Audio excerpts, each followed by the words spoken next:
Donc, on est live. Tout d'abord, merci beaucoup, François, d'avoir eu le temps de faire un live avec moi un vendredi soir. C'est super apprécié. Pour ceux qui viennent de se joindre à nous, je suis avec François Lambert, que on dit que dragon est un dragon. L'ex-dragon ou le dragon, autre titre que celui-là, Okay. officiel, tu sais, fait qu'on vit avec celui-là. Mais en tout cas, c'est la raison pour laquelle je voulais avoir François en live, c'est que c'est quelqu'un qui parle beaucoup d'entrepreneuriat, qui aide beaucoup d'entrepreneurs et qui était en affaires durant la précédente crise économique en 2008-2009. Donc, je vais avoir des questions là-dessus. Et la deuxième chose, c'est que, bien entendu, tu as des placements. Donc, je vais te poser quelques questions là-dessus. Première question pour toi, François. Peux-tu nous dire un peu, puis là, je pense que tout le monde te connaît, mais quelqu'un connaît pas, comment tu te présentes en quelques phrases? Écoute, je te dirais, Julien, que la meilleure phrase pour me présenter, c'est « Je suis un entrepreneur de start-up ». Moi, ce que j'aime, c'est de travailler avec des jeunes entrepreneurs, jeunes ou moins jeunes, mais des jeunes entreprises qui doivent débroussailler du terrain. C'est ça qui m'intéresse. Moi, j'aurais été, je pense, un bon colon pour aller coloniser le Nord et aller défricher, là.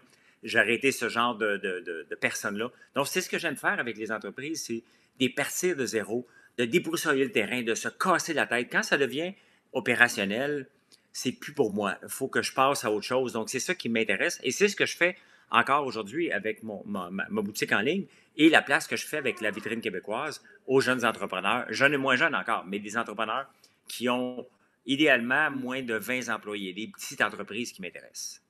OK. Puis, je pense que tu as grandi sur une ferme. Est-ce que je me trompe? Non, j'ai grandi sur une ferme. On élevait des moutons.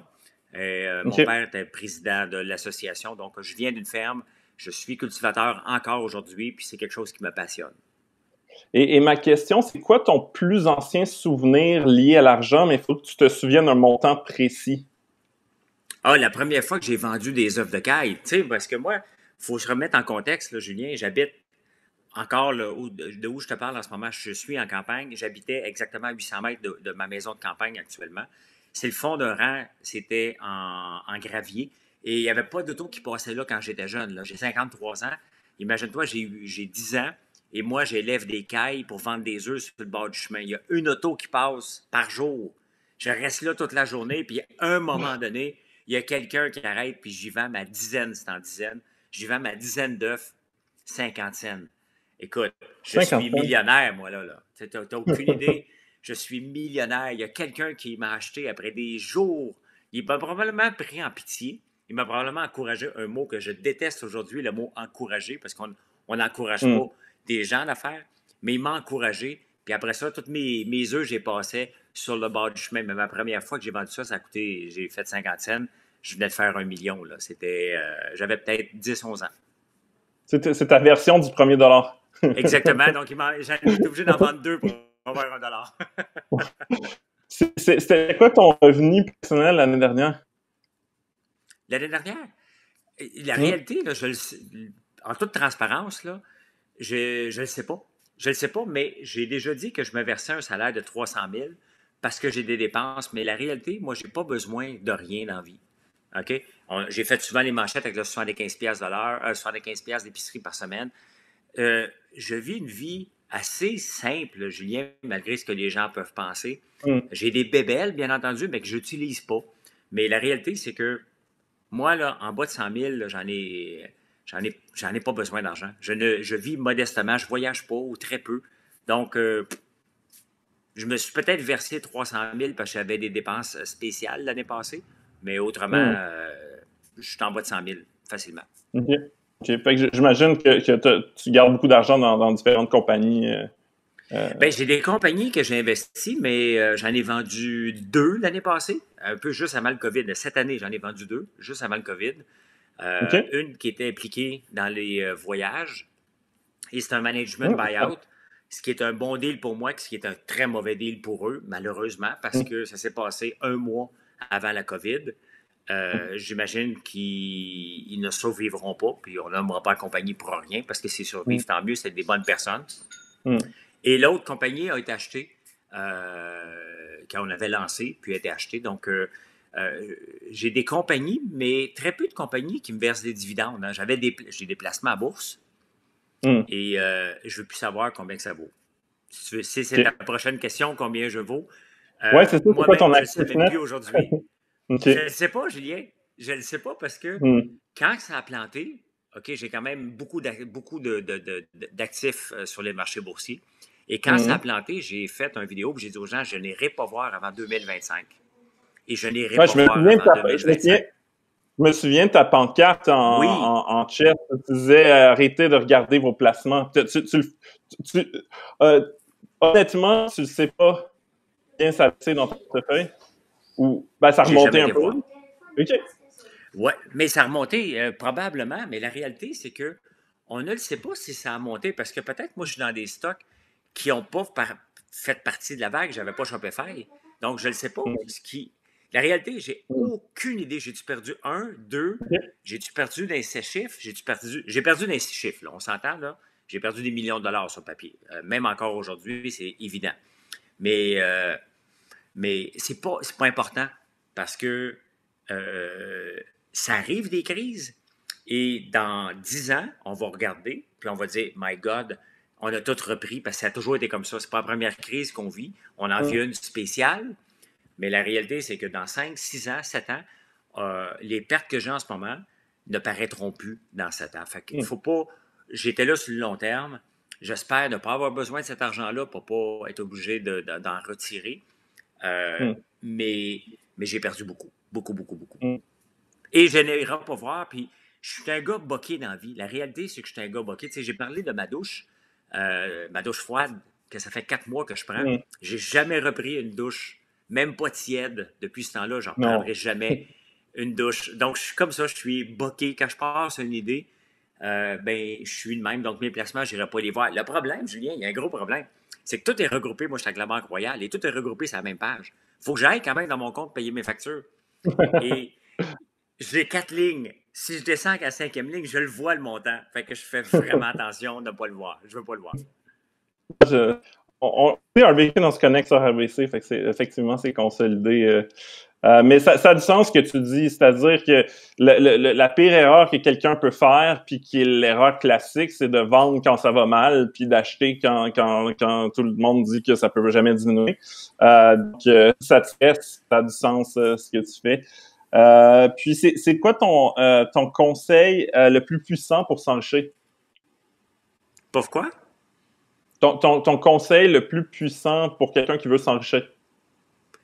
C'est le travail. Mais trouver une bonne idée. En partant, là, si tu veux t'enrichir, peut-être la bourse. Le day trading, oubliez ça. Là. Il y a des bons coups, mais très peu de gens font de l'argent. Ceux qui aiment ça, là, moi, j'en ai fait du day trading, j'ai fait beaucoup d'argent, puis j'en ai perdu beaucoup aussi.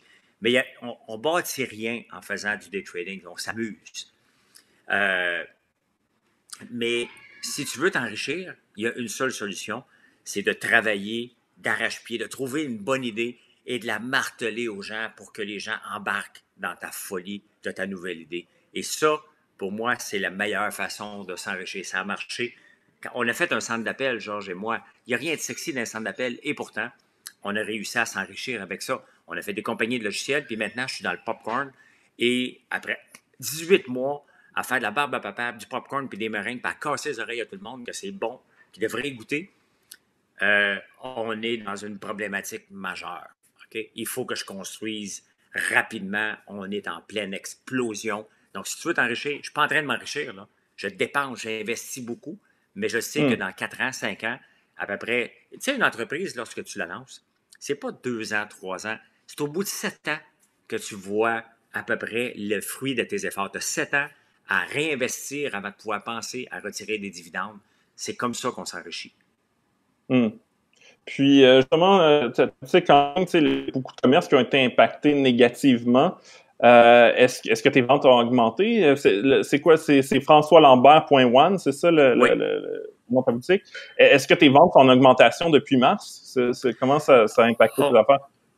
Bien, l'affaire, c'est que j'étais positionné avant. Moi, je vends des produits d'érable en premier lieu, mais des produits transformés.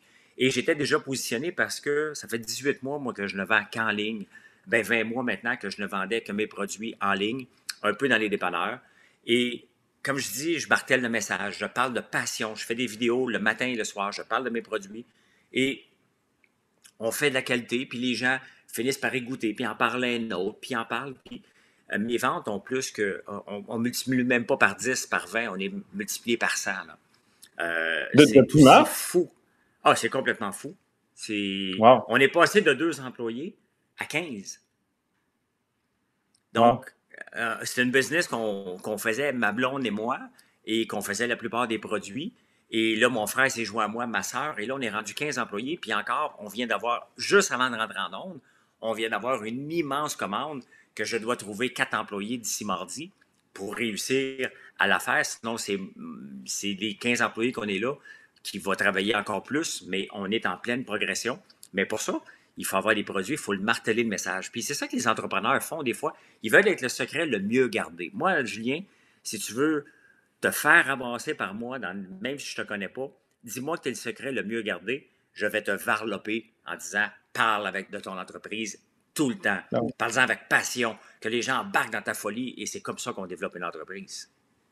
C'est quoi la proportion entre les ventes en ligne puis les ventes dans le secteur du dépanneur, etc. Et puis, Le secteur du dépanneur avait été affecté et là, il vient de repartir solide. Il était affecté parce que, en toute transparence, puis j'ai eu une discussion, les représentants se sont comme dit, oh, ben, je ferai pas ma job, je vais rester chez moi. J'ai essayé de brasser un peu, je les ai brassés un petit peu, et là, ça a explosé complètement, mais complètement. Il y a des présentoirs, on vend des présentoirs, Julien, dans des dépanneurs, ils nous commandent jusqu'à 100, 150 pots par semaine, un dépanneur. Imagine-toi la grosseur du Québec, comment qu'on peut en faire si on multiplie ça par des milliers, c'est la folie. Maintenant, on parle d'achat local. Et ce qui est important de mentionner, c'est quand on parle d'achat local, les gens disent, OK, il ne faut plus acheter des produits d'ailleurs. Moi, je dis, fais attention, on doit acheter local en premier lieu.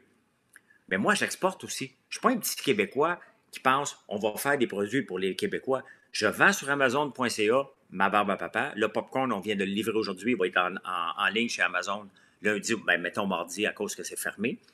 Et là, on s'en va sur Amazon.com, vendre les produits d'érable. Encore là, mes friandises. Il faut penser global. On peut penser à achat local pour nous, mais il ne faut pas se fermer les frontières. On peut être fort au Québec et dominer le monde. Et c'est ce que j'ai le goût de faire avec des produits simples, Julien. Popcorn qui existe partout, barbe à papa qui existe partout et des meringues à l'agréable. 3 produits que je veux distribuer à travers l'Amérique du Nord pour commencer.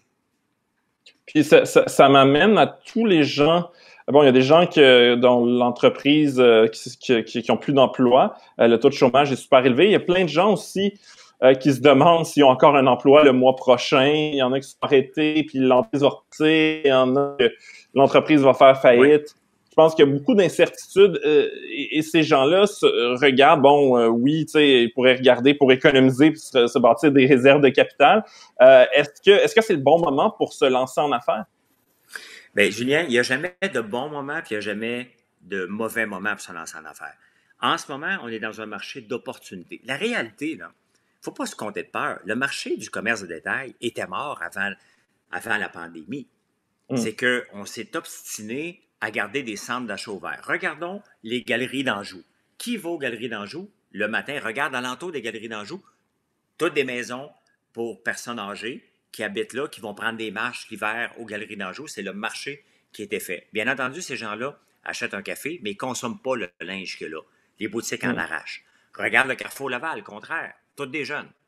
Toutes des jeunes qui vont flâner toute la journée et ils achètent très peu. Ils vont manger là, mais ils achètent encore très peu de linge. Et les boutiques en arrachaient une à une, là. Donc, le marché du commerce en détail, ça fait longtemps qu'il est mort. On vit sur du temps emprunté. Gap, là, qui tombe juste au début du COVID, c'est parce qu'il était déjà tombé d'avance. Banana Republic avait tombé avant. Donc, quand tu es obligé de fermer tes portes alors qu'au premier loyer, tu n'es pas capable de le payer, c'est que si tu n'es pas capable de te bâtir une réserve de capital, tu avais un problème en partant. Donc, les opportunités, ils existent maintenant. Ces gens-là doivent se réorienter. Mais qui est capable de se réorienter? Bien, c'est ça qui va faire la force des entrepreneurs. Un entrepreneur est capable de se réinventer sur un 10 cents parce qu'il dit, OK, parfait, mon marché est mort. Comme tout le monde, là, on se met à pleurer un peu, on est en petite boule. Puis le lendemain matin, on se réveille et on dit, c'est pas vrai que je vais perdre mon entreprise. Je vais me réorienter et je vais faire autre chose. Il y a des entreprises en ce moment, Julien, là, qui sont hyper florissantes parce que le marché a changé. Parce que des gros ont décidé de délaisser certaines parties, les petites entreprises vont prendre le relais dans différents marchés. Là. Et il y a une compagnie d'acier, elle vient de réouvrir et nos ventes ont explosé parce qu'il y a certaines entreprises qui ne sont pas capables de fournir. Donc, il y a des opportunités partout, partout, partout. Il faut juste s'ouvrir les yeux et voir. En ce moment, il y a quand même des pédeleux. Il y a des vendeurs de fabricants de Purell à la dernière minute. J'en ai reçu à tonnes. J'en vends sur mon site dans la partie vitrine québécoise. Mais j'ai choisi mes entreprises avec qui j'ai le goût de travailler. Des distilleries qui se réorientent. Blue Pearl, avec qui je travaille, je vais travailler avec une autre la semaine prochaine quand on va avoir ses bouteilles. Donc, il y a des opportunités qui se créent parce que Purell avait le marché mondial du désinfectant. On en utilisait avant, mais là, maintenant, on va pouvoir utiliser du désinfectant québécois. Et ça, pour moi, c'est des opportunités qui viennent de se créer. Si tu n'avais pas d'entreprise, parce que là, tu as une terre, tu as des produits, t'as des érablières, donc, mais admettons que tu n'avais pas de capital ou d'actifs, puis tu voyais la situation en ce moment, qu'est-ce que tu lancerais comme produit? Quel marché t'intéresserait? Bien, la réalité, Julien, tu m'amènes un bon point. J'ai une terre, mais je ne fournis pas avec les érables que j'ai. Donc, je suis un grand acheteur de barils de la Fédération. Puis, j'ai pas le choix. Pour être en dépanneur, il faut que je respecte les règles. Donc, j'achète du sirop de la Fédération ou des producteurs directs. Des opportunités en ce moment, il s'agit de regarder tout simplement qu'est-ce que les gens consomment. La semaine passée, dans une de mes vidéos, j'ai regardé qu'est-ce que le top 50 des produits consommés depuis la COVID-19. Et on le voit sur les opportunités. Le kombucha, qui est un drink qui est un peu un remède aussi, a une augmentation fulgurante. Le popcorn est numéro 1 en Italie. Ici, l'augmentation en Amérique du Nord, 35 d'augmentation dans le popcorn. Moi, je suis nouveau dans le popcorn, ça fait juste 3 mois que j'en fais. Et mes ventes ont parti de zéro à. Je suis à veille de livrer à coût de 53 pieds du popcorn. Donc, il y a des opportunités partout. Il faut regarder ce que les gens consomment en ce moment et qu'est-ce qu'ils vont consommer. Regarde une chose hier. Je cherche des jeans. Ça ne me tente pas de me déplacer nulle part. Je cherche des jeans faits au Québec. J'en ai pas encore trouvé. On m'a dit que là, ils en faisaient. Il y a une opportunité pour des jeans au Québec. Il y a des opportunités maintenant avec les couturières.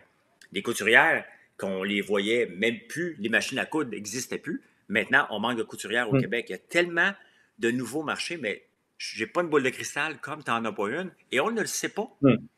Dans un an, le marché va ressembler à quoi? Parce que si on trouve un vaccin demain, bien d'ailleurs, il y a une équipe de Montréal qui ont peut-être trouvé un vaccin, mais avant qu'il soit homologué par Santé Canada, on a peut-être 18 mois avant, puis on ne sait pas s'il va fonctionner.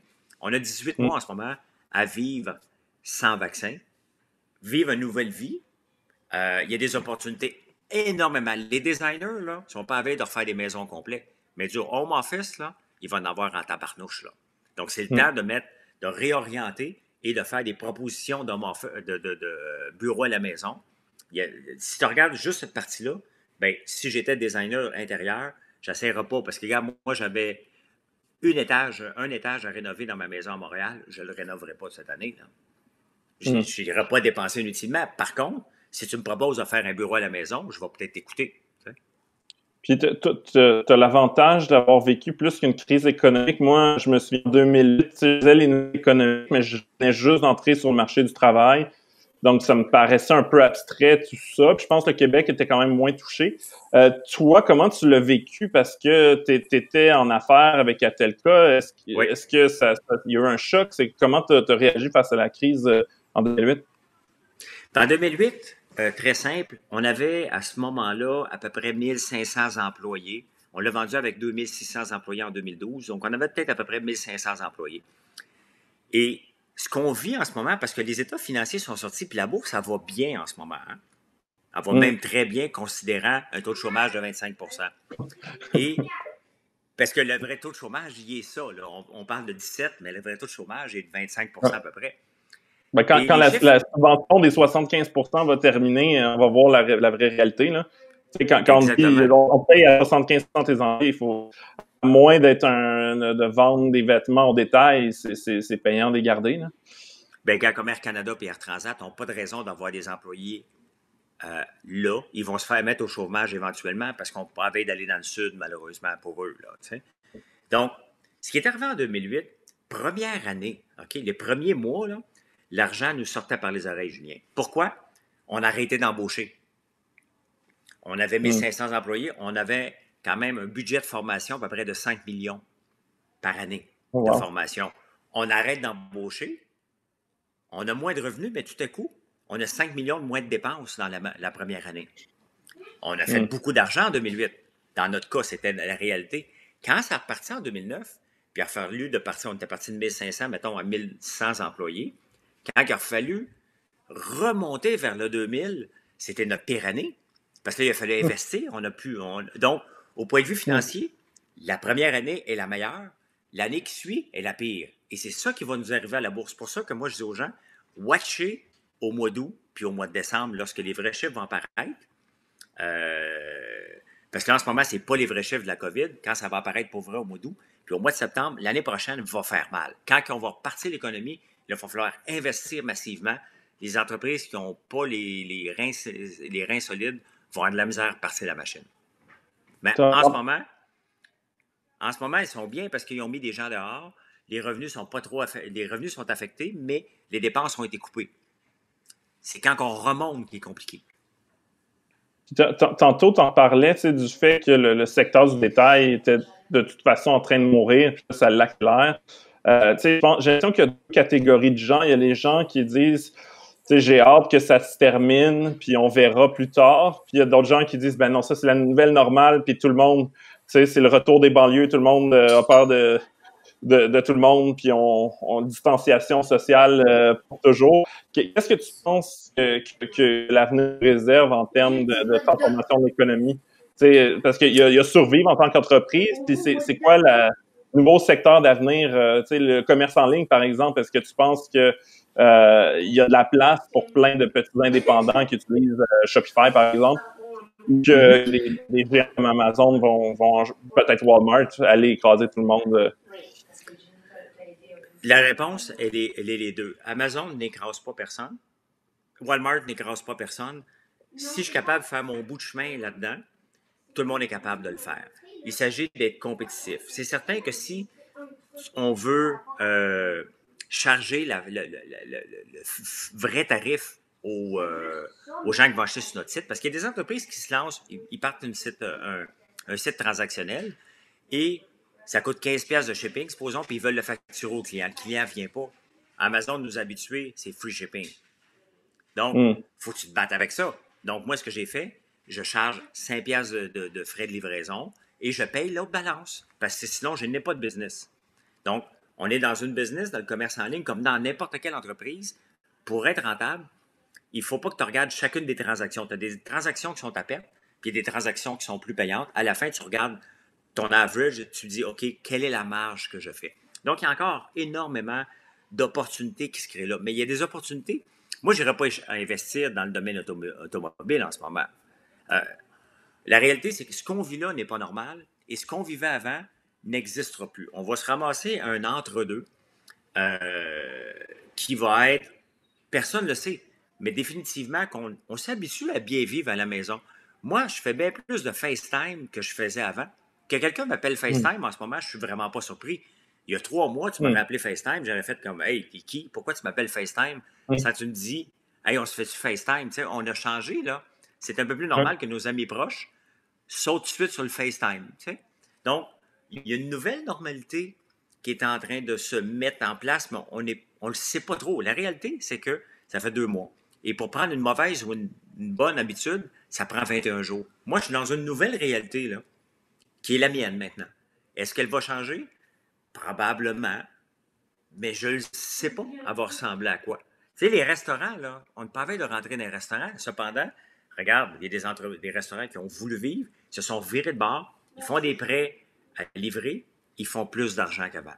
Ils n'ont pas à gérer. Ils peuvent servir autant de repas qu'ils veulent sans gérer un repas à 7 heures puis à 9 heures. Hey, ceux qui ont compris ça viennent de se revirer de bord pour toujours. Il n'y aura probablement même plus le goût d'avoir pignon sur rue maintenant. Tu sais, il y a des opportunités comme ça qui se créent. Tu peux livrer 150 repas à 7 heures. Julien, ils ont-tu le jackpot? Avant, il était pris avec 30 sièges dans son restaurant. Pas de Non, staff non. à payer, juste des cuisiniers. Ils viennent de gagner énormément, les restaurants qui se sont virés de bord. Là. Je sais, j'en ai parlé avec quelques-uns, et ceux-là se disent, je ne veux pas revenir avant, je ne veux pas revenir en arrière, pantoute. Non, mais les gens aussi vont se faire plus par livrer ça. Souvent, en Asie, c'est très, très commun les gens se font livrer beaucoup plus qu'ici. Donc, selon moi, ça fait partie des... J'étais le gars qui faisait à manger tout le temps, qui allait au restaurant une fois de temps en temps, au gars qui est abonné à Cookit maintenant. Donc, je suis abonné à une boîte, on va manger ça tantôt, on va se préparer un repas en famille. C'est simple. Ça coûte un peu plus cher, bien entendu, que si on achetait toute la bouffe, mais ça prend une demi-heure, tu as tous les ingrédients et ça reste que tu fais de la bouffe et c'est le fun. Fait que tu as dépassé 75$ par semaine? Ah oui, d'aplomb, là, OK? mais bon, je manque de temps. Et avant, c'est dans le domaine des startups, en technologie, c'était simple. Fallait que tu connaisses, si tu ne connaissais pas le nom de ton livreur de chinois, c'est que tu ne travaillais pas assez. Ça veut dire que tu ne commandais pas assez. Ça veut dire que tu ne travaillais pas assez. Maintenant, il n'y a plus de livreurs autant qu'avant et il y a des boîtes prêtes à manger. On veut mieux manger puis mieux contrôler ce qu'il y a dans notre assiette. Et j'ai bien du fun à travailler avec Judith de Cookit. C'est une entreprise, regarde, tu vois une opportunité. C'était une petite entreprise qui avait quand même le vent dans les voiles. Maintenant, ils font partie des 30 plus grandes entreprises au Québec. Il faut le faire, là. Et je les visite à tous les vendredis parce que j'ai fait une entente avec eux. Mes meringues, popcorn et barbe à papa est en train de se bâtir un garde-manger. Donc, tu vois, elle est en train de se positionner pour faire une mini-concurrence à IGA puis à Métro avec une autre façon. Il y a de la place pour tout le monde dans le marché, Julien. Et c'est ça qu'il faut saisir. Il y a des opportunités que si on ne les saisit pas, ben on passe à côté. Ça m'amène à ma dernière question sur l'investissement privé. Tu sais, que ce soit pour les entrepreneurs du financement alors que tout le monde a peur de la situation économique, ou encore des anges investisseurs comme toi qui investissent dans des business. Qu'est-ce qui a changé? Est-ce que c'est un marché où les investisseurs peuvent faire plus d'argent? Ou c'est quoi? Ou non, puis il n'y a plus d'investissement tant pour les entrepreneurs puis les investisseurs vont arrêter d'investir. Qu'est-ce que tu penses que ça change pour l'investissement privé? Bien, ça change pas grand-chose, puis en même temps, ça change tout. Les premiers temps que je faisais un investissement, moi, je regardais le projet. Hey, ça a de l'allure, j'aime ce produit-là. À force d'investir puis de me casser les dents, maintenant, je regarde la capacité d'adaptation de l'entrepreneur. Es-tu capable de t'adapter à une situation? Si tu es capable, avec le produit actuel, bien, s'il y a une crise, tu vas être capable de t'adapter encore plus. Et c'est toujours ça, depuis plusieurs années maintenant, qui m'intéresse.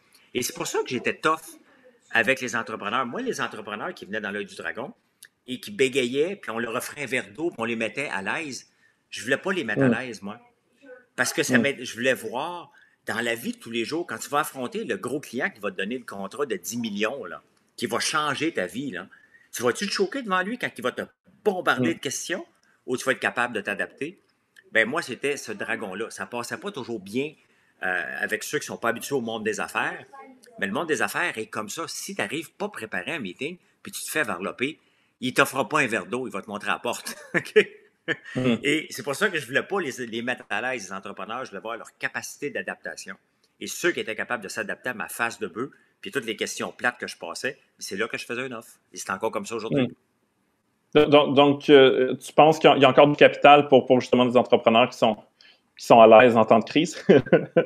Ben, regarde, mettons que Judith de Cookit chercherait du financement. Je pense que toutes les entreprises, je pense que tous les anges investisseurs, probablement qu'elle se fait cogner déjà à la porte pour voir, as-tu besoin du financement, as-tu besoin du financement, on peut t'aider. Elle a le vent dans les voiles. Good Food a le vent dans les voiles. On n'en a que deux, là. Bad Monkey, qui est dans le popcorn, lui aussi, ses ventes ont explosé. Il y avait un article dans la presse l'autre jour. Donc, s'il cherche du financement, lui, il peut cogner à toutes les portes. On va l'écouter parce que il est dans un marché en explosion. Donc, il y a des marchés en explosion malgré ce qu'on vit là en ce moment.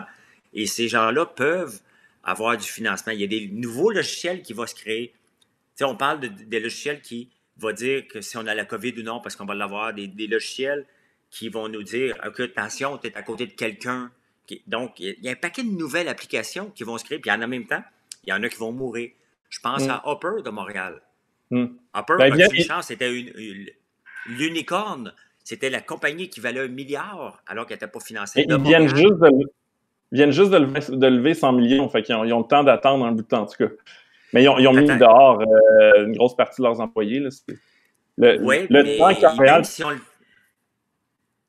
Mais tu sais, Julien, même si on a le temps d'attendre, la réalité, est-ce que tout à coup, cette application-là a un futur dans les 2-3 prochaines années? Ça, c'est un grand questionnement. J'ai passé tantôt au coin de la 15 et la 40. Tu regardes le Royal Mount, le nouveau développement, le 10-30 qu'ils veulent faire là. Je suis passé à côté de ça, j'ai regardé ça, j'ai comme l'impression qu'ils sont en train de bâtir le Jurassic Park. On a-tu besoin d'un 15-40? On pensait que ça n'avait pas de sens un peu avant. Et là, on passe à côté, tu te dis, on va aller encore dans les boutiques, puis on va aller voir du cinéma. Je sais pas, moi, je pense que cette partie-là, pour moi, elle est morte. Et le 15-40 est déjà mort avant même d'exister, tu sais. Ah, moi, ça me manque le cinéma. J'espère que Cinéplex ne fera pas faillite. Ben, je pense que moi, j'ai jamais été voir un cinéparc et je pense que si j'ai une chance d'aller au cinéparc, ça va être cet été. Tu sais? Ou d'acheter un cinéparc. C'est sûr que la demande va exploser. Peut-être, mais moi, je suis pas en mode achat. Comme je te dis, j'ai beaucoup de plaisir à bâtir mes friandises à l'érable et la vitrine québécoise. Et c'est une job à temps plein. On travaille 7 jours par semaine, de 4 heures du matin à presque 11 heures le soir. Des fois, je tombe endormi, malheureusement, à 9 heures. Là, mais j'ai beaucoup de plaisir, malgré le travail, à bâtir ça. Et pour moi, c'est ma dernière entreprise. C'est la mienne. Je fais ça sur mes terres, avec ma famille, avec des employés locaux. Et c'est ma dernière. Là. Je vais donner 20 ans de mon temps à cette entreprise-là. Et après ça, mes enfants, s'ils veulent, ils prendront le relais. Là. Cool. Ben, écoute, François, merci pour ton temps. Puis je te souhaite de te reposer en fin de semaine si tu as le temps. Dimanche, on va se reposer. OK, fait. Bye. Merci, Julien. Merci. Okay.